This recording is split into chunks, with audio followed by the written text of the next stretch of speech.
And we are back with 9 hours, 9 persons, 9 doors. Welcome to part 2 of DXFan619 plays. Oh, this should be fun. We're still in the very early stages of the game. Last time we got introduced to our protagonist. I'll call him our protagonist. There goes the demo. Yeah, you know what? Without too much talking, I'll just explain it in the game. Let's start right now.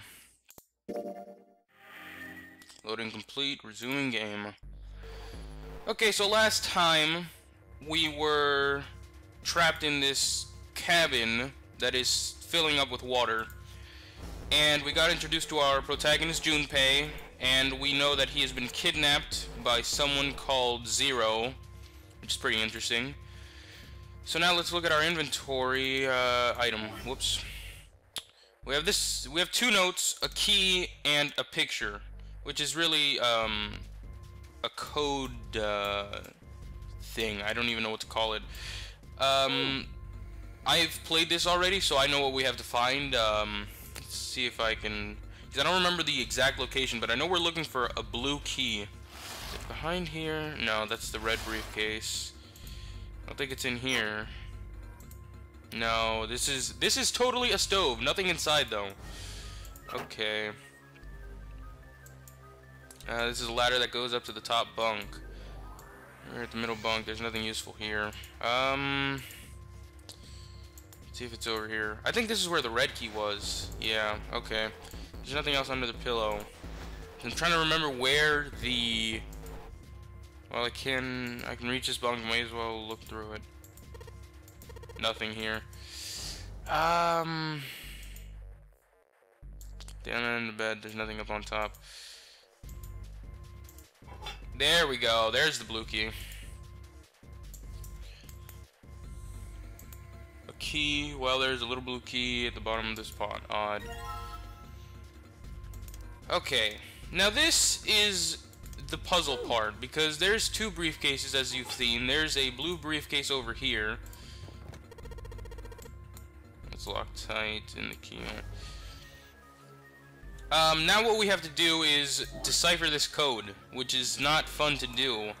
I remember spending a very long time on this, and I don't remember what it is now, but basically you have to go here.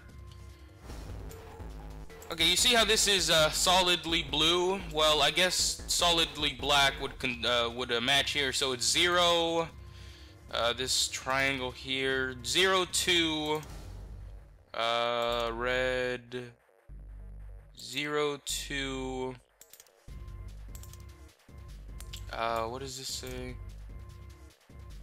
0, 2, because I know it's like this, it's supposed to be like this.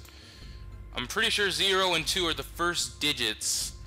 I'm trying to figure out what the other ones are. There's this 3 here. 0, 2. Oh, damn it. I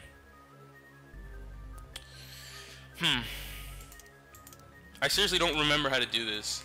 Let's see. Okay, so that would be 0. It would be 0. It would be 2. Huh.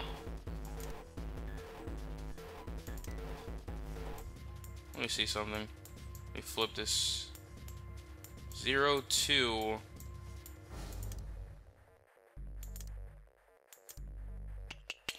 Nope. Let's see something.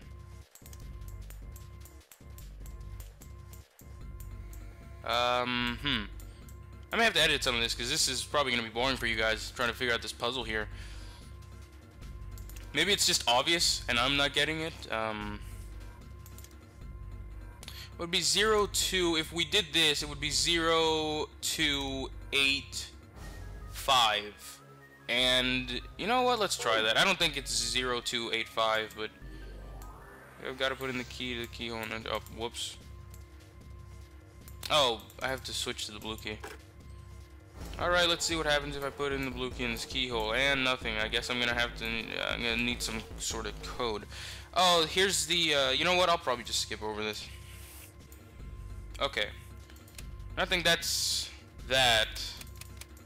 I don't think this is right, but let's try it anyways. Nope. It isn't. It's not opening. Do I have anything that might give me some sort of hint? If I put in the right numbers and turn the key, then it should open. Then it should open. First one's won't open. Oh, whoops! I pressed the wrong button here.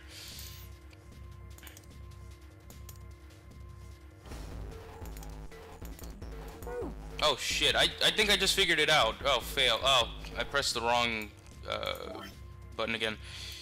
Okay. It's blue to blue, which would mean 0 to... What would that be? 6 3? I think that's it. I think that's it because I remember putting in the code. It's 0263. Let's see. Whoops. Okay. 6 3. Let's see. I think it opened. Fucking sweet. It did open. Let's open it up. There's something. Yeah, there's like... What is this? A ledger? Alright. The digital... Oh, yeah. This explains digital roots. Compute a digital root with the following steps. First, add all the numbers in question to one another. If you end up with something greater than a single-digit number, add the digits to one another. For instance, if you have a double-digit number, add the number in the tens place to the number in the ones place. Keep adding digits in this manner until you have a single-digit answer. The final single digit will be your digital root. The digital root of 6, 7, and 8 would be... What would that be? 13, 21... What would... 3? Sweet, I got it right. Therefore, the digital root of 678 is 3. The digital root of 1234 would be 6, 10, 1, I think. Yeah, I got it right again. I mean, this is simple. Therefore, the digital root of 1234 is 1. I see. So I just keep adding numbers until I get a single digit number. Oh, looks like there's something on the back of this thing. A notebook, a pen, a calculator, and a stack of key cards. Oh, okay, I remember these key cards. Alright. Yeah, this plays into something else. This plays into another minigame, which is actually pretty fun. Now, if you notice that there's some weird skips in the video, it's because I'm skipping over the instructions. Like, there's instructions for almost everything in this game because it's a little complex. It's not that I'm editing over anything, it's just skipping over instructions so you guys don't have to get your asses bored off while I read them. Now, here's the red briefcase. Let's figure out this code. What would this be? This would be 7, 4, 8... 7, 4, 8, 5. Let's try that. Just like the proof review, there's a lock on this one too, and it's not opening. Okay, hold on. There we go. Wait a minute, I think I just forgot the code. I'm gonna have to put in the right numbers and then turn the key. I do that, this thing should pop right open. Let's give it a shot. Oh god, more operation instructions. Okay, I think I just forgot the damn code. 7, 4, 8, 5, I think it was.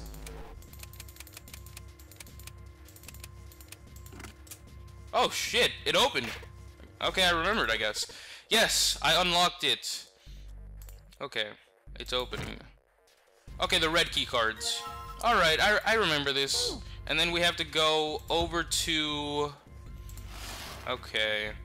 I just like to say, man, this game has so many puzzles, it's crazy. That's why I love games like this. Okay, now we have to go over here. These cards with the numbers on them, I'm pretty sure this is where I'm supposed to use them. Alright, let's slide this card and see if it works. And... Oh, this is my bad. I know what I have to do. I still have cards. Yeah, I have to... I'm pretty sure... Let me see if I can... Okay, no, it's not that. I have to add these cards up. Not again. There aren't any more cards in here. I've only got one other hint. Yeah, I'm supposed to add up the key cards. I know what I'm supposed to do. I remember this. Do I have to get a digital root of 5? I'm not really sure about this. Whatever. It's worth a shot. Let's see if this works. I'll just slide in the cards that give me the digital root of 5 through the reader. Okay, now we have to do this. 3 numbers will add up to a digital root of 5. If I remember correctly, what the hell would that be? 8 plus 3 is 11. Plus, no, that'd be 17. That'd add up to 8, I think. I remember playing this the first time and just putting in random numbers because I didn't want to think. What a dickhead, right? 7 and 3 would be 10. No, 7. I think it's this. No, shit. That gives me 1 number over. There we go. Awesome, I opened the fucking door. I finished this relatively quickly, probably because I already played it. Okay, the door unlocked, yeah. Well, that light was red and now it's blue. No doubt about it. There's nothing keeping me in here now.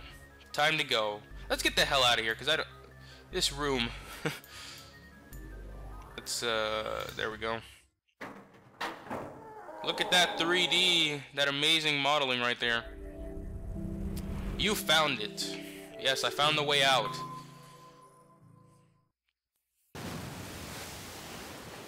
Accompanied by a wall of angry water, Junpei shot out of the room and into the opposing wall. Gasping to catch his breath, he looked around. He was in a narrow hallway. The water that had followed him out of the room was rapidly pouring out of the door. It flowed quickly down the hallway and slammed into the foot of the short flight of stairs. Just 5 steps, in fact. And at the top of this short and at the top of this short staircase, a door, another door. Junpei leapt up the stairs straight for the door. The door burst open and Junpei exploded out of it, only to freeze in his tracks. What other possible response could there have been to what he saw?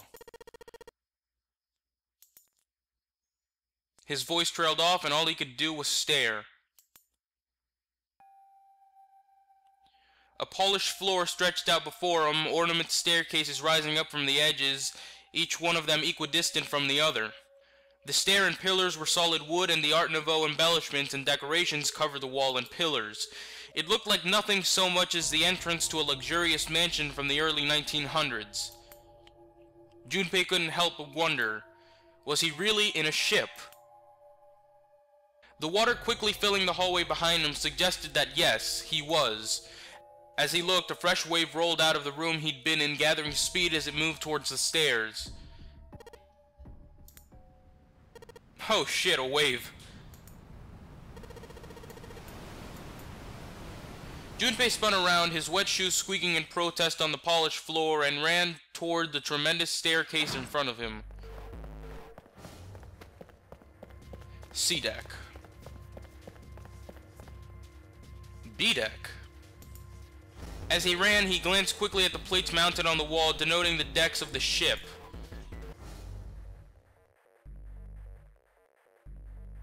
He took the stairs 2 at a time, not entirely sure where he would find himself. Oh, we're getting to the good part right here, because something's about to happen. Just as he began to wonder where, in fact, the stairs did lead... There we go, there's our supporting cast. Junpei saw another person out of the corner of his eye. He stopped short, nearly tripping over the next stair, and looked. It wasn't just one person he'd seen. On the landing to the left of the stairs, there were 4 people staring at him. Oh, there they are. And on the right side, 3 more. All told, there were 7 of them. It looked as though they had been on their way down the stairs. They'd stopped short when they saw Junpei, their eyes wide. He'd done the same, of course, and they stood there staring at one another. Junpei didn't move, one foot placed awkwardly on the next step in the middle of a stride. Who were these people? This entire interaction lasted only a matter of seconds. The woman spoke to Junpei and time began to move again. I guess there's another one of us now. There's... well, shit, I just spoiled her name. I'm sorry, I just spoiled her name. The woman was dressed, Junpei thought, rather like a dancer. Her clothes covered very little and her prodigious jewelry little more. Hey, you, come on. Yeah, is fine. I'm not even gonna... No arguments from me there. Is fucking hot. With no further ceremony, she ran straight past Junpei and toward the doors behind him. The sudden proximity of a woman with such striking assets left Junpei momentarily stunned. But the others wasted no time and quickly followed the strange woman. The first to pass Junpei was a young man with silver hair. He threw a quick glance in Junpei's direction as he ran, muttering. Following him was an older man, his face calm and without fear. Soft wrinkles sprouted from his eyes, and he came close enough as he passed for Junpei to see the wisps of gray hair in his... Fail. I just fucked up that reading so badly. As he passed for Junpei to see... Damn it, again. As he passed for Junpei to see the wisps of gray in his hair, his composure and shock of hair struck Junpei as rather that of an elderly lion.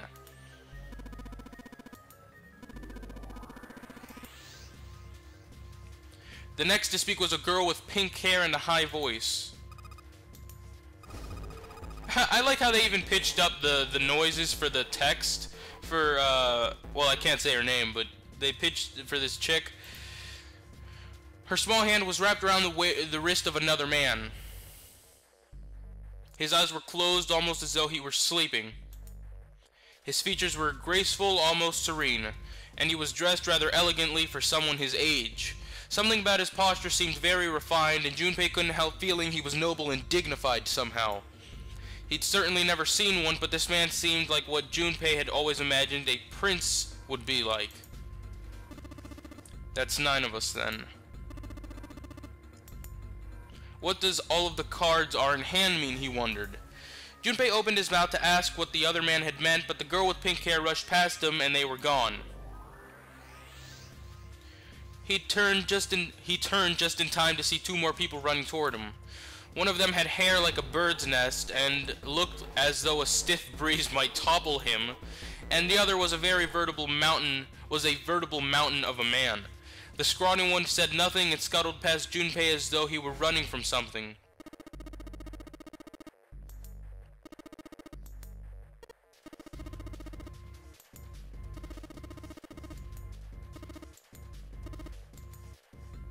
Before he had a chance to respond, the man laid a massive hand on Junpei's shoulder. With no more effort than Junpei would have used to brush aside a fly, the man shoved him out of the way.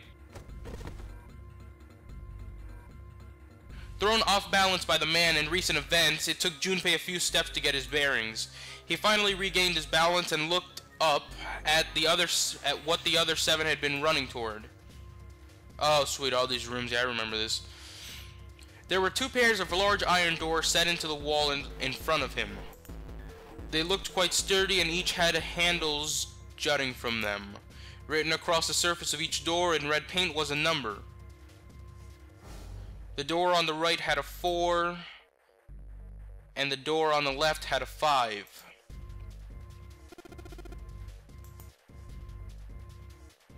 The guy Junpei had decided to call Silver was mumbling to himself.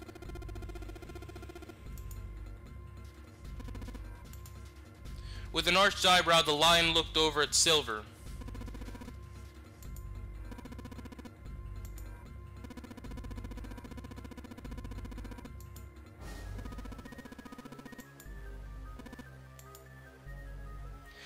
It was as though the floodgates had been opened. They all began to talk at once. Me too. I did too. Yeah, a door with a number on it. It soon became clear that each one of them had awoken in a room with a locked door and solved a puzzle to escape. They'd all ended up in the same room, almost as though they had been guided here.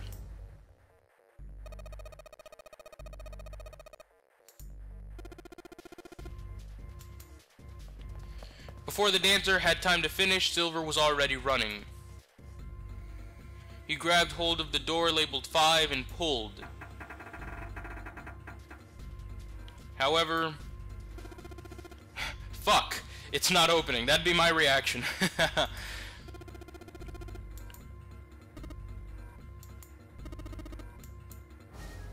The mountain grabbed Silver's shoulders and tossed him aside.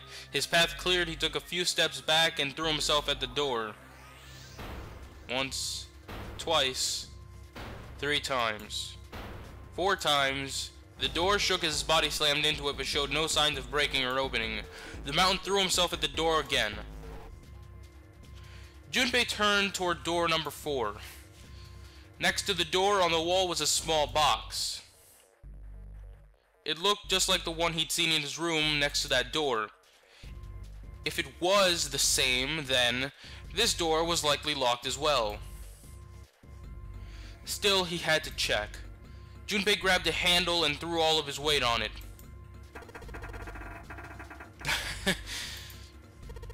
Yeah, he ain't opening that. It was locked as tight as the door next to him as he'd suspected. Damn, I'm fucking up all sorts of words here. Junpei punched the door. It did not respond.